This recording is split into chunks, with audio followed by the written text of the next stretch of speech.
খেটে খুঁটে তো নিয়ে আসছি, বলো, লেট সেলিব্রেট ভাই। আমি শুধু এটাই বলবো যে যত পারো শেয়ার করো, আর যদি কারোর স্ক্রিনশট লাগে তাহলে আমার ফেসবুক পেজে চলে যাও, ওখান থেকে তোমরা সমস্ত বুক মাই শো এর স্ক্রিনশট পেয়ে যাবে। বন্ধুরা, কি লেভেলে ব্যবসা করছে জিদ্দার, কেউ বলে বিপ্লবী, কেউ বলে ডাকাত। আজকে ডে 3 বন্ধুরা, ডে 3-তে কেউ বলে বিপ্লবী, কেউ বলে ডাকাত। আজকে তাবাহি নয়, শুধু আজকে দাবানল লাগিয়ে দিয়েছে, দাবানল লাগিয়ে দিয়েছে, তাণ্ডব শুরু করে দিয়েছে জিদ্দা। রুদ্রপ্রলয়, মহাপ্রলয়, যাকে বলে হাউসফুলের উৎসব। বন্ধুরা, তোমরা অবাক হবে এইটা শুনলে যে ইতিমধ্যে 50+ হাউসফুলস মেরে দিয়েছে জাস্ট কলকাতার বুকে। ইয়েস, তোমরা ঠিকই শুনছো, 50+ হাউসফুলস মেরে দিয়েছে জাস্ট কলকাতার বুকে। এটা একটা দেখার মতন বিষয় নয় কি? 50+ হাউসফুলস, আছেই 77টা শো, এখনই 50টা মেরে দিয়েছে, হাউসফুল মেরে দিয়েছে। ভাবতে পারছো? আর কোথায় না আজকে sold out means sold out, একটাও টিকিট নেই হাবড়াতে। হাবড়াতে আজকে একটাও টিকিট নেই। কোথায় কোথায় মেরেছে সেটা তোমাদেরকে একটুখানি বলে দিই, কারণ আমাকে এইভাবে লিখতে হয়েছে ভাই, পাতার পর পাতা লিখতে হয়েছে। আর গোটা ইন্ডিয়া জুড়ে বার করা না, সত্যি বলছি, খুব ডিফিকাল্ট। কারণ হায়দ্রাবাদ হাউসফুল মারছে। ইয়েস, তোমরা ঠিকই শুনছো, হায়দ্রাবাদ হাউসফুল মারছে বন্ধুরা। জিদ্দা জিদ্দা আজকে আবারও হায়দ্রাবাদ হাউসফুল মারছে। ইয়েস, ইয়েলো কার্ড, হায়দ্রাবাদ আবারও হাউসফুল মারছে। বারবার বলছি, হাউসফুল লিস্টে যদি দরকার পড়ে তাহলে অফিসিয়ালি আমার এতে যাও, আমার ফেসবুক পেজ মহারাজ চ্যাটার্জি, সেখানে গিয়ে তোমরা দেখে নিতে পারো। কেন বলছি? কারণ আশেপাশে আমার হাতে মোবাইল নেই, আর এতগুলো স্ক্রিনশট এভাবে তোমাদেরকে দেখানো পসিবল না। তাহলে এই ভিডিওটা ছাড়তে ছাড়তে বিকেল 4টে হয়ে যাবে, তখন নাকি আরও হাউসফুল বেড়ে যাবে, তখনকার আপডেট কে দেবে? তাই আমরা টাটকা আপডেট নিয়ে কথা বলছি আপাতত। মুখে বলে দেবো জায়গাগুলো। প্রথমত বলি, কলকাতা, হুগলি, কল্যাণী, হাবড়া, কৃষ্ণনগর, বহরমপুর, বর্ধমান, দুর্গাপুর, এছাড়াও শিলিগুড়ি, কোচবিহার, জলপাইগুড়ি ইত্যাদি, যে রায়গঞ্জ ইত্যাদিতে বেশ ভালো রেসপন্স আছে। বক্স অফিস রেসপন্স খুব ভালো। ইয়েলো কার্ড হয়তো নেই, কিন্তু রেসপন্স খুব ভালো। তো কোথাও গিয়ে, এবং পুরুলিয়া অলসো, পুরুলিয়াতেও রেসপন্স কিন্তু ভালো ইতিমধ্যে। তো এখনো স্পট বুকিং বাকি আছে বন্ধু। আমার কাছে সব থেকে বড় কথা, এখনো স্পট বুকিং বাকি আছে। কি হবে আজকে? আজকে আবারও কি একদিনে 1 কোটি? আমি জাস্ট অ্যাডভান্সের ভিডিওটা বলছি তোমাদেরকে। কলকাতাতে পরে আসবো। প্রথমত আগে শুরু করি দুর্গাপুর দিয়ে। বন্ধুরা, দুর্গাপুর এসবিএফ জাংশন মল 3টে শোটাই ইয়েলো কাট করে দিয়েছে ভাই। আবারও বলছি, এসবিএফ সিনেমা হলগুলোকে মালামাল করে দিচ্ছে জিদ্দা ভাই। মানে এসবিএফ এর হলগুলো শো বাড়াচ্ছে, এটা হচ্ছে সব থেকে বড় কথা। বড় বড় অডিগুলো দিচ্ছে, এটা হচ্ছে আরও বড় কথা। এটা দরকার ছিল। যাই হোক, পরবর্তী লাইনটায় আসি। প্রথমত হচ্ছে এসবিএফ জংশন মল এবং এসবিএফ রাজশাহী 5টা শো, এই দুটোই কিন্তু ইয়েলো কার্ড মারছে। দুর্গাপুরে ইয়েলো কার্ড মারছে দুটো শো। এছাড়াও বর্ধমানে যে কটা শো চলছে, আইনক্স বর্ধমানে 2টো 20 এবং 5টা 20 ইয়েলো কার্ড মারছে। তার সাথে এসবিএফ এ, ওখানে এসবিএফ বর্ধমান যেটা রয়েছে, সেখানে 3টে 30-এর শোটা ইয়েলো কার্ড মারছে, এবং এতটাই ইয়েলো কার্ড মারছে যে হাউসফুল হয়ে যাবে, আর বেশিক্ষণ নেই সোল্ড আউট হতে। যাই হোক, বহরমপুরে যা শো চলছে সব হাউসফুল বাই। সিলভার স্ক্রিন 1টা এবং 6টা 15 ইয়েলো কার্ড, এবং 4টে শোটাতেও ইয়েলো কার্ড। তো বহরমপুরে যা শো চলছে সব হলুদ করে দিয়েছে ভাই জিদ্দা। কৃষ্ণনগরে এসবিএফ এর যে 6টা শোটা, সেটাও কিন্তু ইয়েলো কার্ড চলছে, এবং 12টা 15 যে শোটা, সেটাও কিন্তু ইয়েলো কার্ড মেরেছিল, তখন আমার আর কি তোলা হয়নি। হাবড়াতে সোল্ড আউট যাচ্ছে, 6টা 5-এর শোটা সোল্ড আউট, মানে means full sold out. Sold out means sold out, মানে টিকিট নেই, আর একটাও টিকিট নেই, অল টিকিট সোল্ড আউট। ঠিক আছে, এটা হাবড়াতে হচ্ছে। কল্যাণীতে আরকে মাল্টিপ্লেক্স নৈহাটি এবং সঙ্গম মাল্টিপ্লেক্স কল্যাণী। আরকে মাল্টিপ্লেক্স নৈহাটিতে 3টে শোটা ইয়েলো কার্ড মারছে, আর সঙ্গম কল্যাণীতে কিন্তু 1টা এবং 6টা 15 শোটাতে দারুণ রেসপন্স। কল্যাণীতে একটা এসবিএফ আছে, বিদ্যাসাগর মঞ্চ, সেটাই কিন্তু দারুণ রেসপন্স জিদ্দার এই ছবিটা। ওটা স্পট বুকিংয়ে ইয়েলো কার্ড মারবে। যাই হোক, এছাড়াও হুগলিতে চলে আসে বন্ধুরা। হুগলিতে মারাত্মক রেসপন্স। উদয়ন সিনেমা শাওড়াফুলি 3.5টে শোটা ইয়েলো কার্ড মারছে। এসবিএফ কেপিএস মল, সেখানে 6টা 20 শোটা ইয়েলো কার্ড মারছে, এবং একটা শোটাতে দুর্দান্ত রেসপন্স। সিনেমার চন্দননগর 5টা 45 ইয়েলো কার্ড মারছে। উদয়ন তারকেশ্বর, সেটা কিন্তু 6টা শোটা ইয়েলো কার্ড মারছে সন্ধ্যে 6টা, এবং 12টা 40-এর শোটাতে দুর্দান্ত রেসপন্স। এছাড়াও গুডউইন সিনেপ্লেক্সের 3টে 30-এর শোটাতে দুর্দান্ত রেসপন্স, এটাও ইয়েলো কার্ড মারবে। আর রূপালী, এসবিএফ রূপালী যে হলটা রয়েছে, সেই হলটাতে কিন্তু দুর্দান্ত রেসপন্স আছে। এবার চলে আসি কলকাতার বুকে। বন্ধুরা, কলকাতাতে দেখো জাস্ট এতগুলো শো, শুধু ভাই কলকাতাতে আজকে আজকে নেক্সট লেভেলে ফেটে গেছে ভাই। নেক্সট লেভেলে ফেটে গেছে কলকাতা ভাই। রাতে 10টা 5টা শোগুলো ইয়েলো কার্ড মারছে, 10টা 11টা শো ইয়েলো কার্ড মারছে। অবাক লাগছে আমার ভেবে। আইনক্স সাউথ সিটি 1:30, 4:30 এবং 7:30 ইয়েলো কার্ড।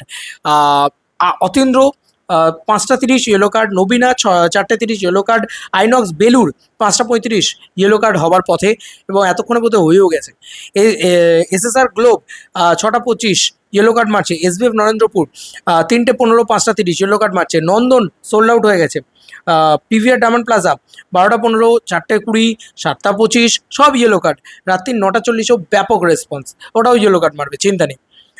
এসএসআর অজন্তা 5টা 25 ইয়েলো কার্ড মেরে রেখে দিয়েছে, আইনক্স সিটি সেন্টারে দুর্দান্ত রেসপন্স, আইনক্স স্টারমল মধ্যমগ্রাম 12টা দুর্দান্ত রেসপন্স এবং 8টা 35 দুর্দান্ত রেসপন্স, আর 2টো 30 আর 5টা 35 ইয়েলো কার্ড মারছে। বিনোদিনী থিয়েটার যেখানে 2টো 40 আর 5টা 20 দুটো ইয়েলো কার্ড মারছে। নজরুল তীর্থ 5টা এবং রাতে 10টা 40-এ দুর্দান্ত রেসপন্স, কিন্তু 7টা 45-এর শোটায় ইয়েলো কার্ড মারছে। এসবিএফ বারুইপুর যেখানে 6টা 10-এ ইয়েলো কার্ড মারছে এবং 12টা 40-এ দুর্দান্ত রেসপন্স। হাইল্যান্ড পার্কে শো বেড়েছে বন্ধুরা, হাইল্যান্ড পার্কে নাইট শো অ্যাডও হয়েছে।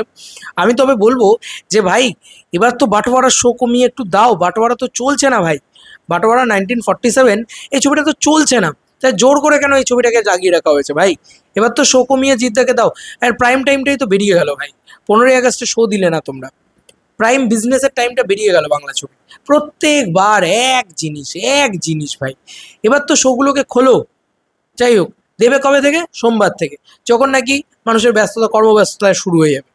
যাই হোক, আইনো সাইল্যান্ড পার্কে 4টে 20 এবং 7টা 30 ইয়েলো কার্ড মারছে, এসএসআর সানসিটি মল বারাসাত 4টে 45 5টা 45 ইয়েলো কার্ড মারছে, এসবিএফ প্লাটিনা মল হাওড়া সেখানে 4টে শোটে ইয়েলো কার্ড মারছে, পিভিআর মানি স্কোয়ার 3টে 20 দুর্দান্ত রেসপন্স ইয়েলো কার্ড মারবে, সিনেপলিস লেক মল 4টে 30 ইয়েলো কার্ড মারছে, সিনেপলিস অ্যাক্রোপলিস 4টে 25 ইয়েলো কার্ড মারছে, আইনক্স সিটি সেন্টার 2 যেখানে 5টা 55 ইয়েলো কার্ড মারছে এবং 2টো 55 দুর্দান্ত রেসপন্স। এছাড়াও আরডিবি সল্টলেক 5টা 5 দুর্দান্ত রেসপন্স, ইয়েলো কার্ড করে দেবে। পিভিআর আভনি 5টা 35 ইয়েলো কার্ড মারছে অলরেডি, 2টো 35 ইয়েলো কার্ড করে দেবে। অশোকাতে অলরেডি 4টে 5 ইয়েলো কার্ড মারছে, রথীন্দ্রতে 4টে শোটাতে ইয়েলো কার্ড মারছে, রাত্রি 9টা 20 শোটাতে একবার রেসপন্স দেখে শুধু রথীন্দ্রতে ব্যারাকপুরে ম্যাসিভ রেসপন্স ভাই, ম্যাসিভ রেসপন্স। জয়ন্তী ব্যারাকপুর 6টা 15 ইয়েলো কার্ড মারছে, বিজলি 4টে 45, বিজলি সিনেমা হলটা সত্যির জন্য ভালো লাগছে, যে জিদ্দার সেলিব্রেশন হতো আগে, সে বিজলি সিনেমা হলেও কিন্তু ইয়েলো কার্ড মারার দিকে এগোচ্ছে। লীলা বারুইপুর 4টে শোটাতে ইয়েলো কার্ড মারছে, রূপমন্দির বেলগড়িয়া 5টা শোটাতে ইয়েলো কার্ড মারছে, রাধা স্টুডিও সোল্ড আউট। এই হচ্ছে কলকাতার অবস্থা। এর বাইরে বেরিয়েও আজকে হয়তো আরও বিভিন্ন রেসপন্স বাড়তে থাকবে এবং আজকেও 100+ হাউসফুলস মারতে থাকবে। দেখো আমি কালকেও বলেছিলাম কথাটা, যে কালকের 100+ হাউসফুলস কিন্তু মেরেছে, আমার অন্তত তাই মনে হচ্ছে, আর সেটাই কিন্তু নন্দী মুভিজ অফিসিয়ালি জানিয়ে দিয়েছে। তো কোথাও গিয়ে আবারও আজকে 100+ হাউসফুলস আর একদিনে 1 কোটি টাকার একটা বক্স অফিস আসার কিন্তু প্রবণতা দেখতে পাচ্ছি। আবারও ঘন্টায় টিকিট সেলে চলে আসতে পারে আজকেও, কিছু অবাক হওয়ার বিষয় দেখবো না বা থাকবেও না। সত্যি বলছি জিদ্দা, মানে তোমার এই গ্রেটেস্ট কামব্যাকটা মনে থাকবে চিরকাল, মনে থাকবে চিরকাল। কি কালেকশন হচ্ছে ভাই, চারিদিক দিয়ে খবর খবর খবর, চারিদিক দিয়ে বাওয়াল বাওয়াল বাওয়াল, মানে নেক্সট লেভেলে সব শো হাউসফুল, যেখানে লাগছে সেটা হাউসফুল। হাই সিটি মার হুইসেল মার জিনিসপত্র হচ্ছে, সিরিয়াসলি বলছি, মানে কার না ভালো লাগে যে আমার বাংলা সুপারস্টার এরকমভাবে করছে। সর্বোপরি যে কথাটা, হায়দ্রাবাদ হাউসফুল, হায়দ্রাবাদ হাউসফুল, এইটা হচ্ছে সব থেকে বড় কথা। হায়দ্রাবাদ হোক বা বহরমপুর, পুরুলিয়া হোক বা বর্ধমান, সর্বত্র জিদ্দার দাবানল চলছে, তাণ্ডব চলছে, সুনামি চলছে, সুনামি এসে গেছে, সুনামি, জিদ্দার সুনামি এসে গেছে। সৎ মানুষটা নিজের যোগ্য সম্মানটা পাচ্ছে। সব থেকে বড় কথা, এই মানুষটা, যে মানুষটার কোনো পলিটিক্সের সাথে যুক্ত নয়, যে মানুষটা কোনোদিন কর্পোরেট বুকিং করেনি, যে মানুষটা কোনোদিন ফ্যামিলি ড্রামা করেনি, যে মানুষটা কোনোদিন যুগের সাথে তাল মিলিয়ে চলার চেষ্টাও করেনি, নিজের বিশ্বাস নিয়ে পড়েছিল, আজকে ভগবান তাকে একেবারে ছাপ্পার ফারকে দে রহে হ্যাঁ। এটা হচ্ছে বিষয়। আর পথিকৃৎ বাসুর জন্য হ্যাপি, কারণ ওর সিনেমা হিসেবে আমার কাছের মানুষ প্রচণ্ড পছন্দের ছবি, কিন্তু সেভাবে তো ওয়ার্ক করেনি। সেই যে একটা ম্যাসিভ চলা বা ম্যাসিভ কিছু, সেটা নয়। কাছের মানুষ মোটামুটি ভালোই চলেছিল, মানে এখনও যে কটা ছবি বাদবাকি করেছে তার ভিতরে কাছের মানুষই বোধহয় সব থেকে বেশি চলা সিনেমা। যাই হোক, তো আজকে এটা ভালো লাগছে যে বেস্ট পথিকৃৎ বাসুর বেস্ট ফিল্ম যদি কিছু হয়ে থাকে, সেটা কেউ বলে বিপ্লবী, কেউ বলে ডাকাত, এবং সেটা সে সাকসেস ডেলিভার করছে, এতদিন বাদে সেটা হিউজলি সাকসেস ডেলিভার করছে। যাই হোক, খুব খুব আনন্দিত এই দুটো মানুষের জন্য, পথিকৃৎ এবং জিদ্দা, এই দুটো মানুষের জন্য প্রচণ্ড আনন্দিত। এবং আরও একটা জিনিস স্পেশালি বলতে হয়, সিনেমাটা এত ভালো হয়েছে, পাবলিক ওয়ার্ড অফ মাউথ এত 100% স্ট্রং, যে এই সিনেমাটা মনে হচ্ছে মন্ডে টেস্টও পাস করে যাবে, এবং এই সিনেমাটা পাবলিক চয়েসে ওপরে উঠছে, not a fan choice. Public চয়েসে যদি কোনো সিনেমা ওপরে উঠতে থাকে, আমার এক্সপিরিয়েন্স বলছে সিনেমা কিন্তু ড্রিপ করবে না, বা মানে কি বলে, যেটাকে বলে ট্রিপ করে যাওয়া বা নেমে যাওয়া, এটা হবে না। এটা চলতে থাকবে, চলতে থাকবে, চলতে থাকবে। তোমাদের আর কি মতামত ইন্টারভিউটাকে নিয়ে জানিও কমেন্ট সেকশনে। চলো বন্ধুরা, নতুন কোনো ভিডিওতে দেখা হবে। বাই।